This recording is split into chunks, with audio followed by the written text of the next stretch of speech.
I think our church should absolutely keep dreaming. I think that as long as there's still people to be reached, that we should continue to strive to do all that we can to reach those people. There's never an end to it. There's always a need. There's always going to be a need. I think we have to reach as far as we can, keep dreaming as much as we can dream, because it's never going to stop. We're going to keep dreaming. We are going to keep dreaming. We're going to keep dreaming. We should always keep dreaming.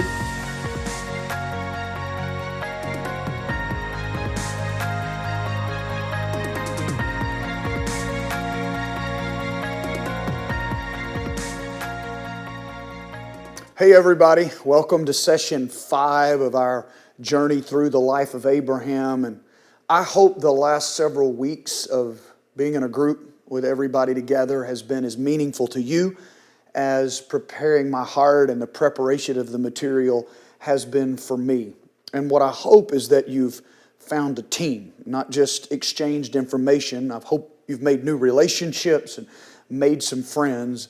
I was just reminded of this yesterday, how important the team concept is. I have a friend that prays for me.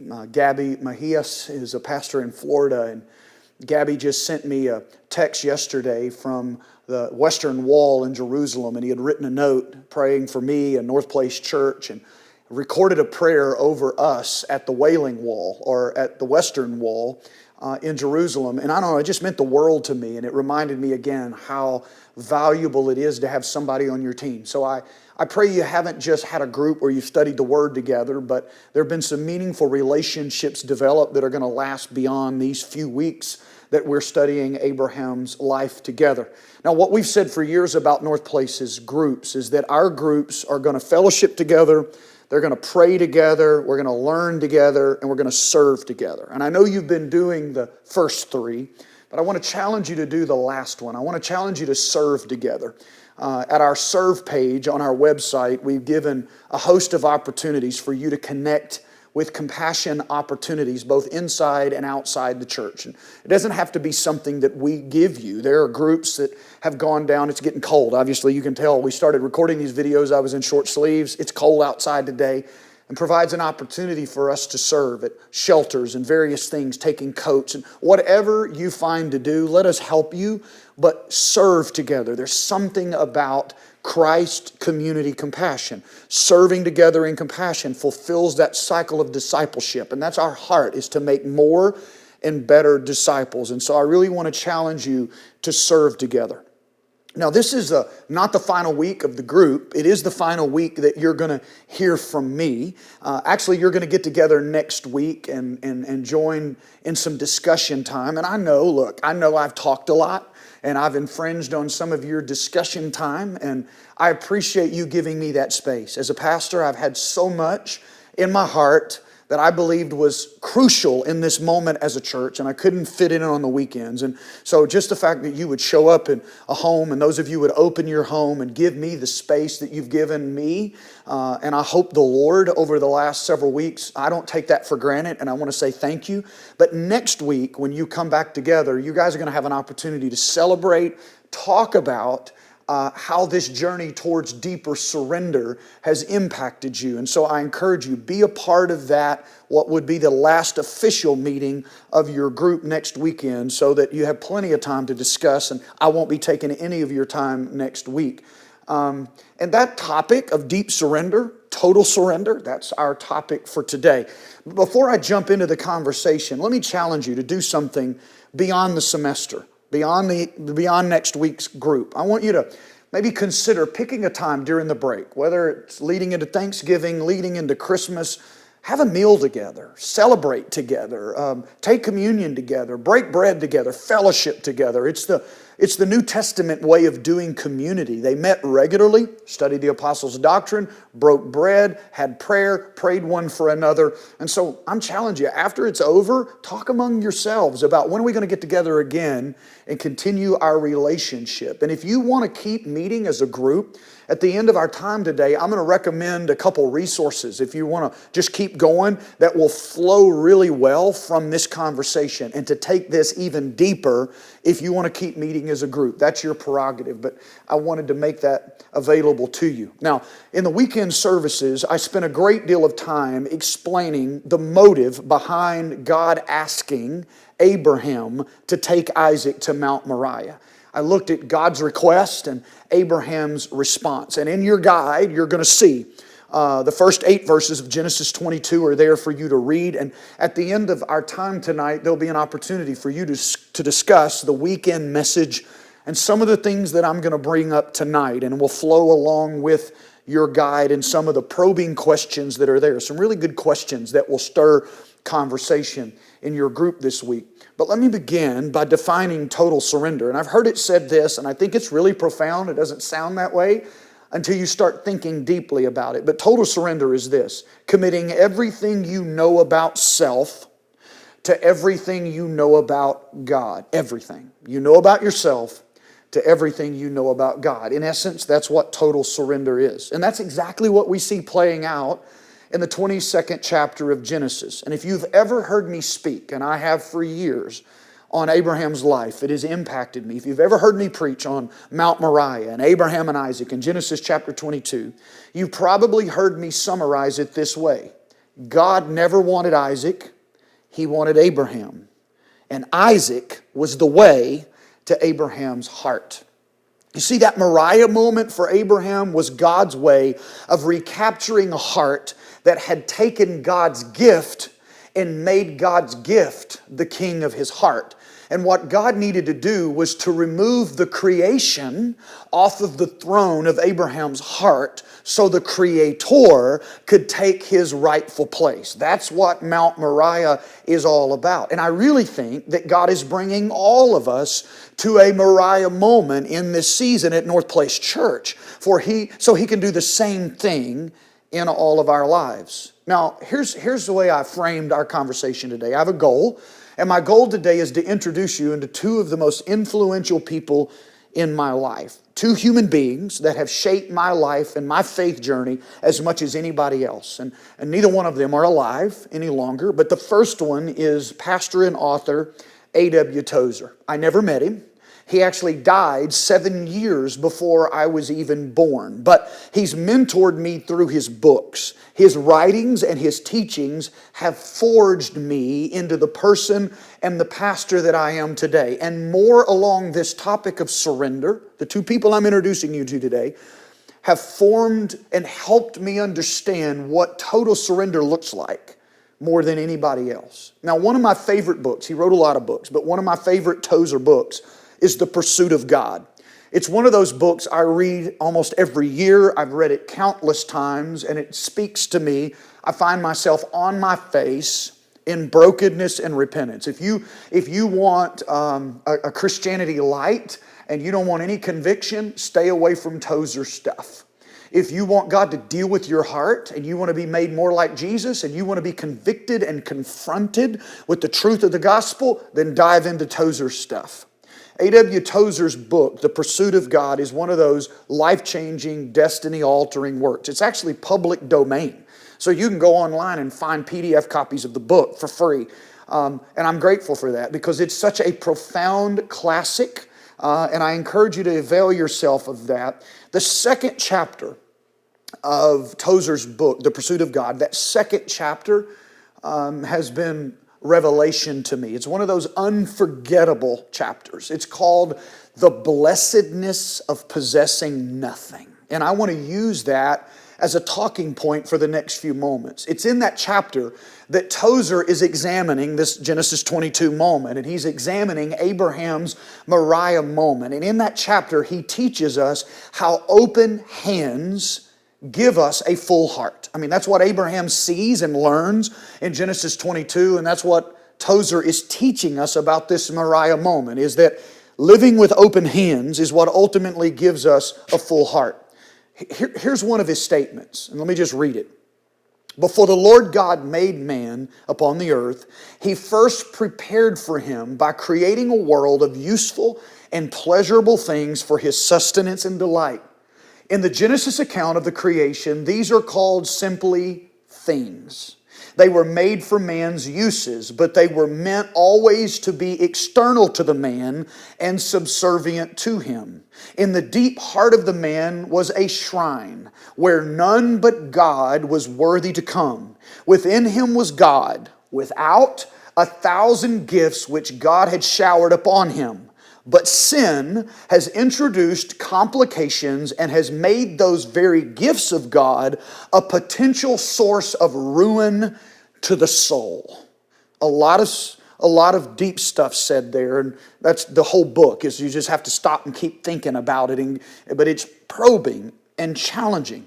And possessions are important to us. I mean, in our culture, it's what we strive for. It's what we earn. It's what we own. Those are the lenses through which people perceive us. And from a young age, it's easy to form a wish list of things that we would love to have. And consequently, we end up building our lives around trying to acquire the things that are on our wish list. But we've seen in our own lives, person after person striving to obtain the stuff and ending up with the outcome of unhappiness. They get everything they ever wanted, they arrive at their destination point and realize that you really can have everything and still be left feeling as if you have nothing.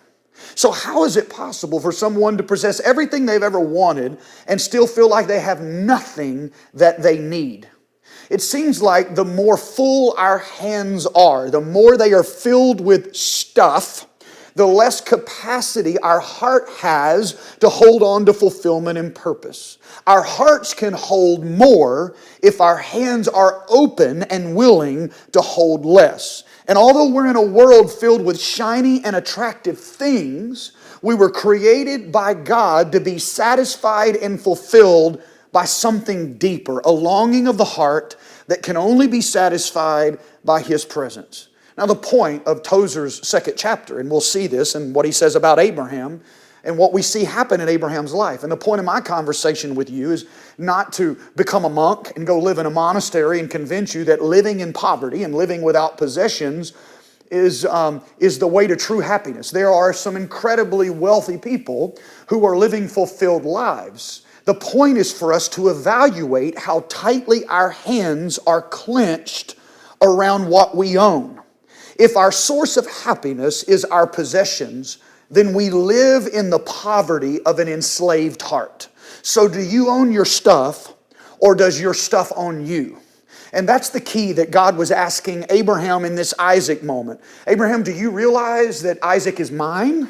And I gave him to you, and that I still deserve the throne of your heart, or has he replaced me on the throne of your heart? And I think that's what God is asking me and you today about our dreams, about our careers, about our retirements, about our lives, our hobbies, the things that we have, the Isaacs of our own life. Do we own them, or do they own us? Tozer says this: our woes began when God was forced out of His central shrine and things were allowed to enter.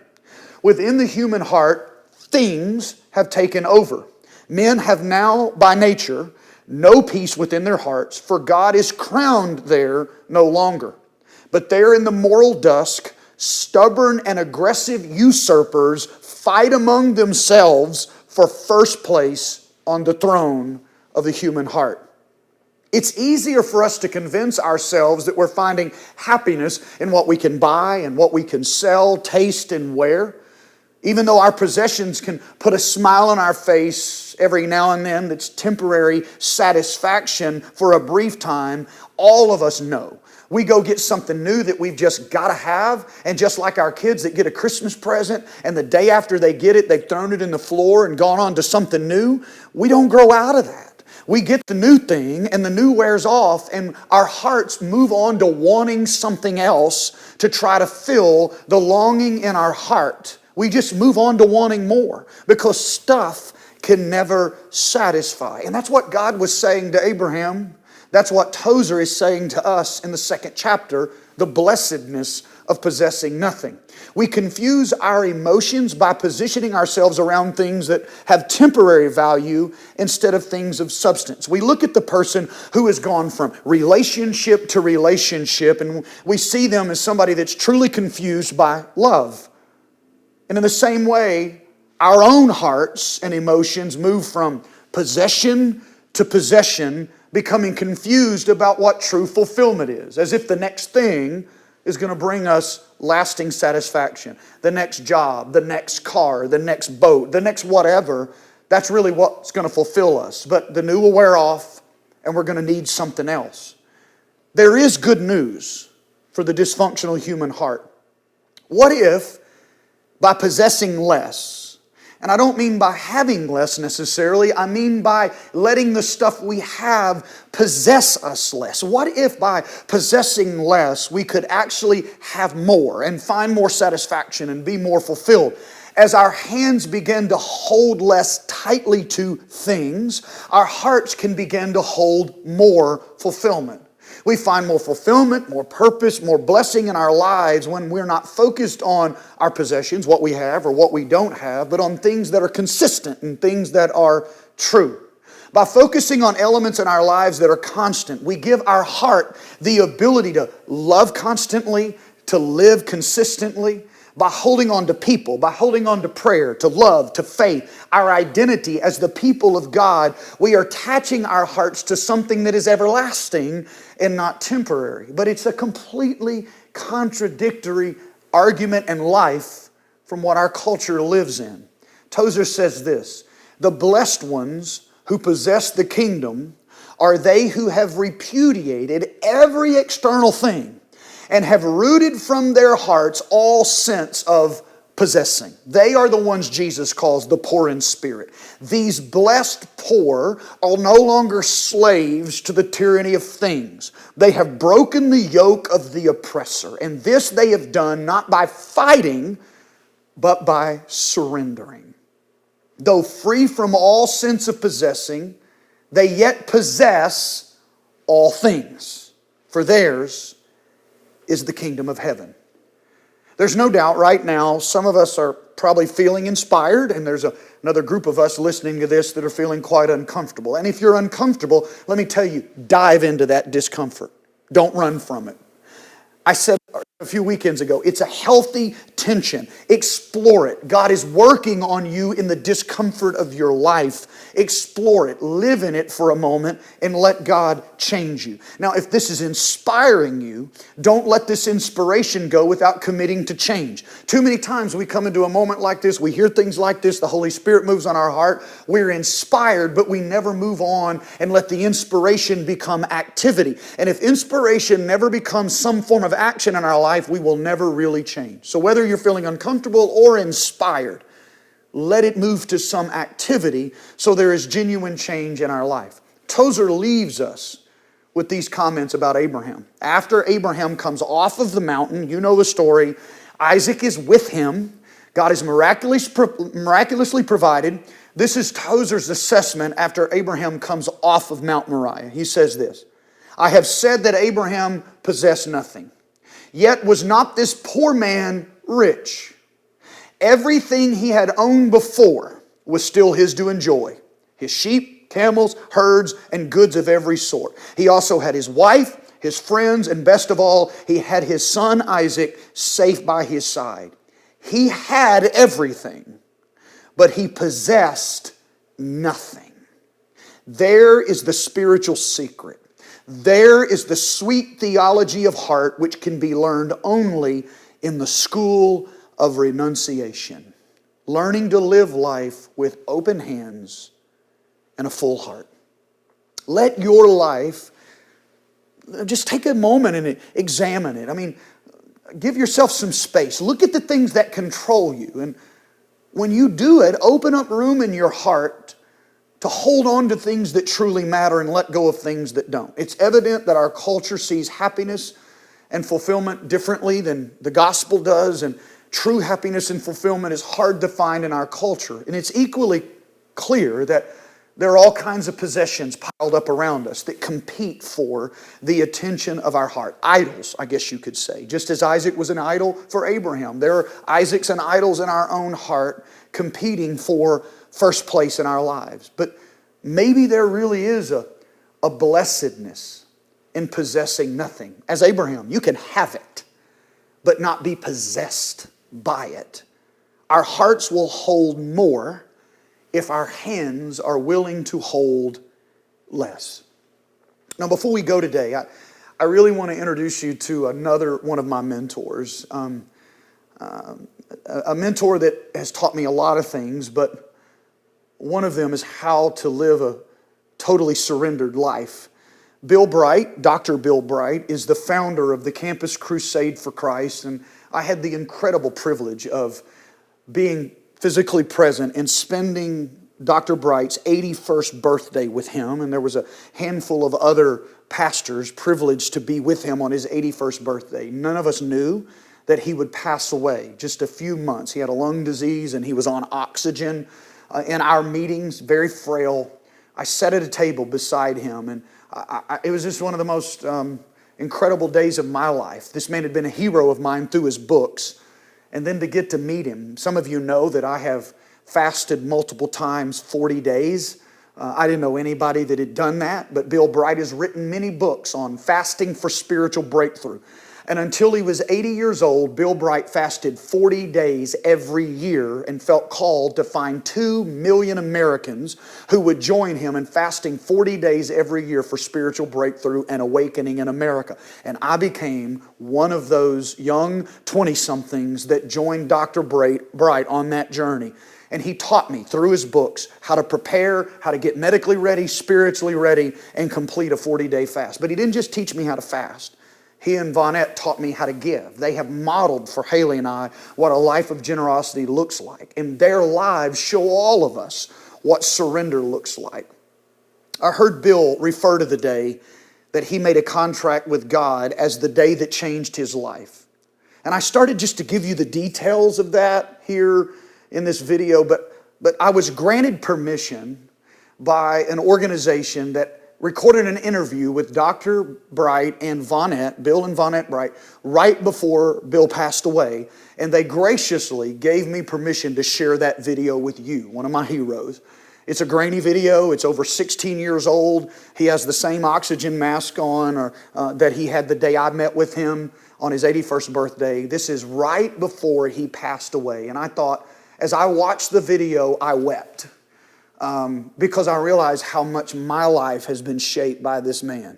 And hearing his words and his life story again filled my heart with so much gratitude for how he and Vonette have shaped Haley and I in the way we live our lives. And we often say, when we grow up, we want to be like them.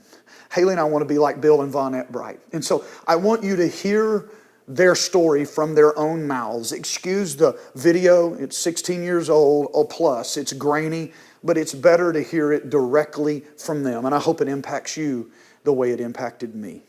If our world is to be changed, it's going to be done at the university level on the campus. I've come to challenge you to be a part of a world-changing movement. He has carried a burden on his heart as few men that I've ever known. A burden for the evangelization of the world, a burden for the evangelization especially of students in every country of the world. Dr. Bill Bright. If we could start by you both maybe sharing a little bit about the decision you made in 1951 to sign a contract with God. I was in business in Hollywood and worked day and night to succeed. Like most Americans, I had that desire to build my own empire, and I was the lord of my empire in my ignorance. And I had no knowledge of God, though I'd been baptized when I was 12. But I was not at all interested in church through college, graduate school, and in business in Hollywood. And then one day, in the providence of God, He led me to the First Presbyterian Church of Hollywood. And there, over a period of time, I was introduced to Christ. And in the meantime, I was reminded of a beautiful young lady who had left behind in Coeed, Oklahoma, who is now a sophomore at Texas Women's University. And God in His sovereignty arranged for us to get together. And we had known each other since she was very, very small, 2 or 3 years old. We'd been married about 2 years when the Lord impressed us through a series of circumstances that we should surrender everything to the Lord Jesus. So we wrote out and signed a contract. I never heard of this being done, but I'm a businessman by training, so I figured that's the best way to register our commitment. So we signed that contract that afternoon in 1951. Well, about 24 hours later, in a very sovereign act, in a way that was life-changing, God met with me and gave me a vision for the world, which we call Campus Crusade for Christ. So, had there been no contract, in my opinion, there would have been no vision. God brought us to the place where we made total, absolute, irrevocable surrender. And then he knew he could trust us. And from there on, the vision began to be implemented and still is being implemented all over the world. I think from a woman's standpoint, to sign that contract was a little, actually Bill had said, let's make a list of what we want out of life. And I thought that meant materially. I did say I'd like a house modest enough that anyone from Skid Row that would feel comfortable in it. And we worked on Skid Row for about 5 years. We had. In the prisons. And then, but lovely enough that we could entertain the President of the United States. Now that's a pretty big, that's a pretty big thing. But God has put us in situations where we still don't own a home, but that where it's been exactly that. Sometimes I wish that it hadn't been, I might not have asked that question because it's been more responsibility and a lot to handle. But it's been, that was our heart. We wanted to have a part in reaching everybody. From a practical point of view, our view of God is such that we know we can trust him implicitly. So when he led us to start this ministry, we knew he would guide us. And literally, we view ourselves as a suit of clothes for Jesus. If we trust him and obey him, he does the rest. And it's been one great adventure seeing God do his wonderful work. And to trust him to provide. I think our desires, our material things just didn't mean that much to us. And through the years, it's been, the material things have only been helped to accomplish the task. Prior to knowing Christ, material things was everything, We lived for the bottom line and worked day and night to achieve that bottom line. But now God had given us a different standard. Instead of laying up treasures on earth, he showed us we should lay up treasures in heaven.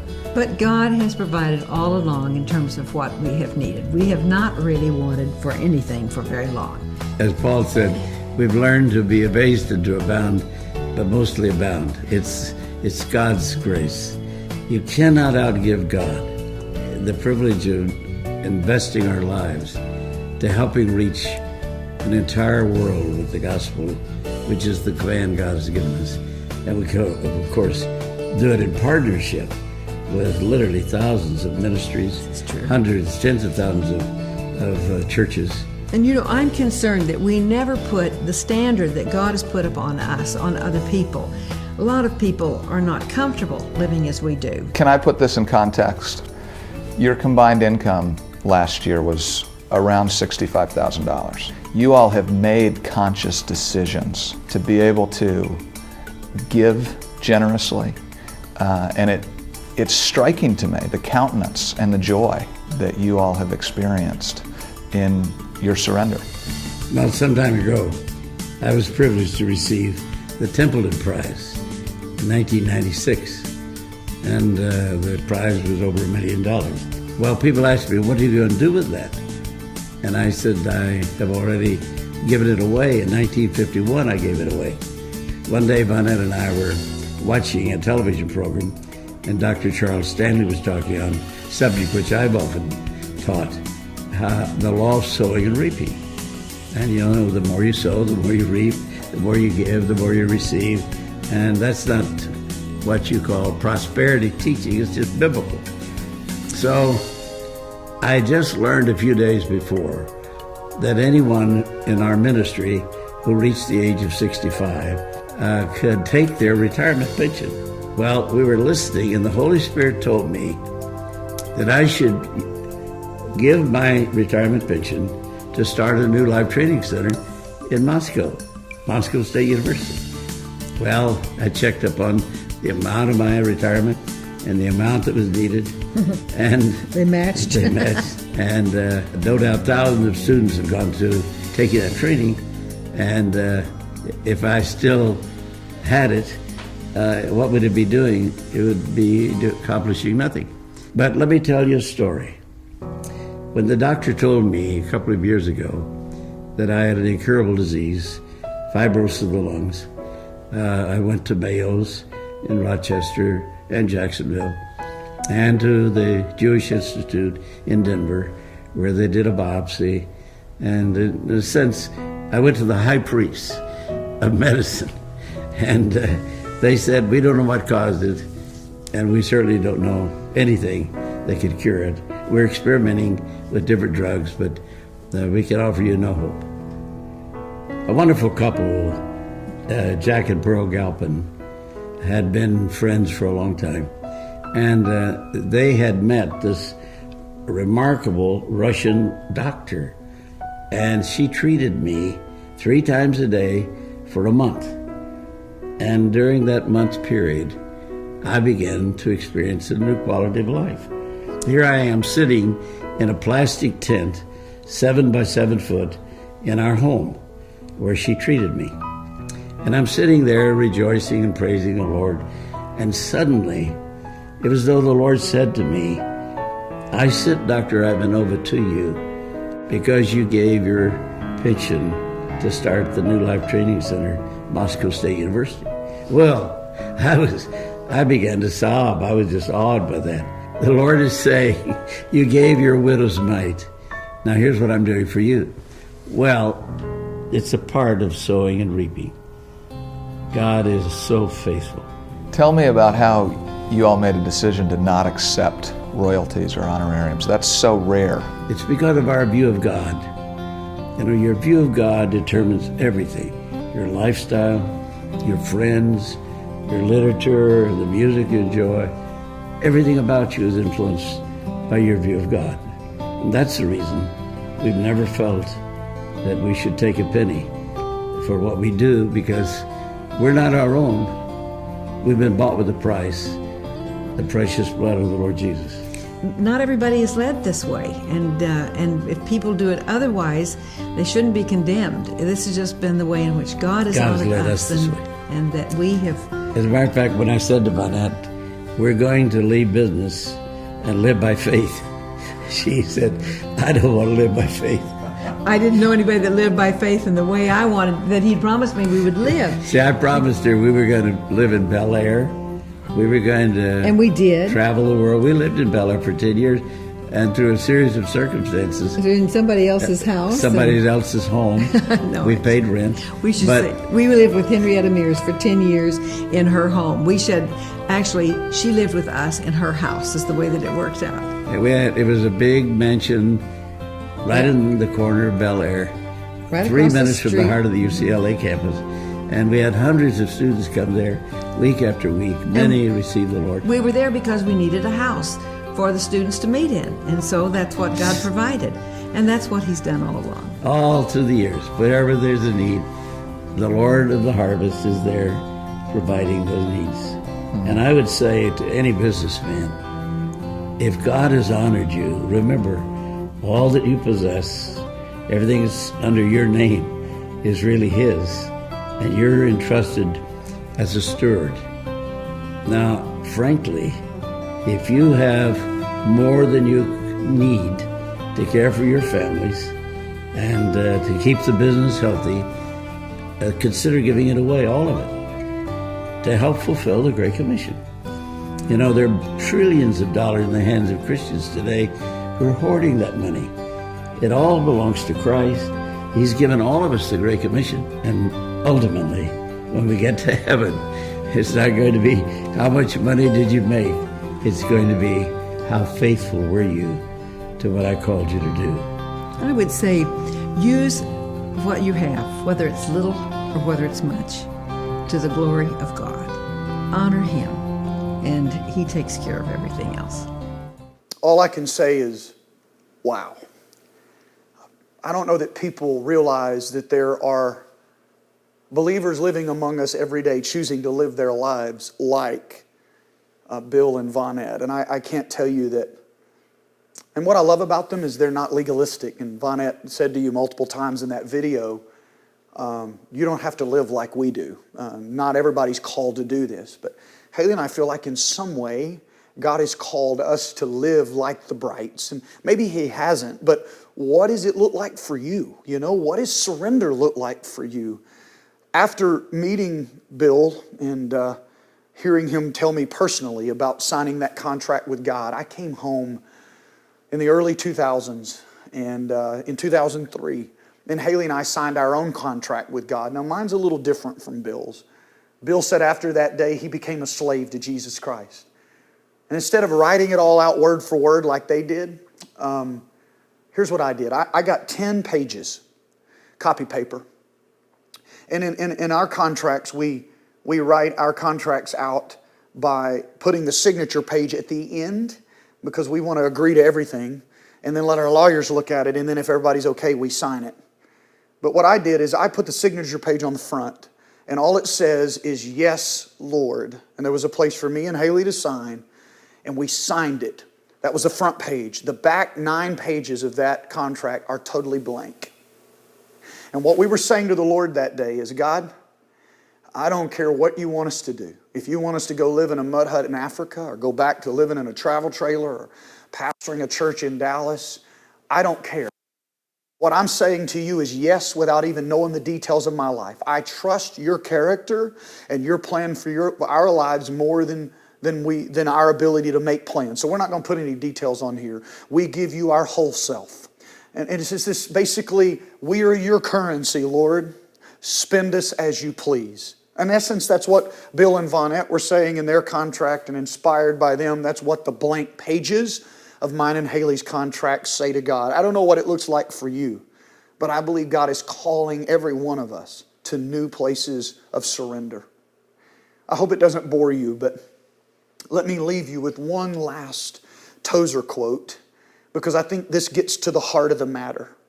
Tozer says this: there is within the human heart a tough, fibrous root of fallen life whose nature is to possess, always to possess. It covets things with a deep and fierce passion. The pronoun mine and my look innocent enough in print, but their constant and universal use is significant. They express the real nature of the old Adamic man better than 1,000 volumes of theology could do. They are verbal symptoms of our deep disease. The ancient curse will not go out painlessly. The tough old miser within us will not lie down and die obedient to our command. He must be torn out of our heart like a plant from the soil. He must be extracted in agony and blood like a tooth from the jaw. He must be expelled from our soul by violence as Christ expelled the money changers from the temple. And we shall need to steel ourselves against his pietous begging and to recognize it as a springing out of self-pity, one of the most reprehensible sins of the human heart.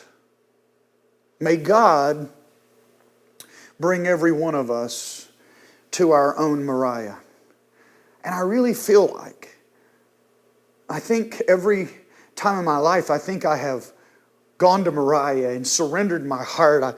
I feel I go away from that moment learning the lesson, feeling like I've grown, and my hands start clinging tightly to my stuff. And God takes a moment like we're in right now in our church and teaches me again. And I know Haley and I, when we walk into that arena on November the 10th, and some of you are seeing this on a Sunday and it's a week away, and some of you are seeing this on the Saturday night right before, and others all in between. But Haley and I are looking at November the 10th is another Moriah moment for us.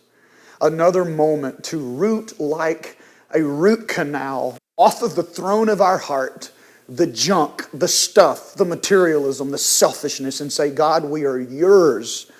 You can have it all, Lord. You can have us, our time, our talent, and our treasure. One more opportunity for us to give you our full self. And I just want to challenge you, no matter how many days between your seeing this video and Commitment Sunday, prepare your heart. And if this thing is just a financial journey for you, you've missed the point. And nothing would grieve me more as a pastor, for us as a church to walk into that arena that day and it become a financial exercise. This is an incredibly spiritual moment, a sacred moment in the journey of our church, and has the capacity to change us all. Just like Abraham walked out of that mountain, a new and different man, we can walk out of that arena on Sunday, forget expanding the kingdom and building buildings and launching campuses and investing in the next generation. That's incredible in and of itself. That's the least important thing here. May God change us all and fill our hearts, because we've learned to live our life with an open hand.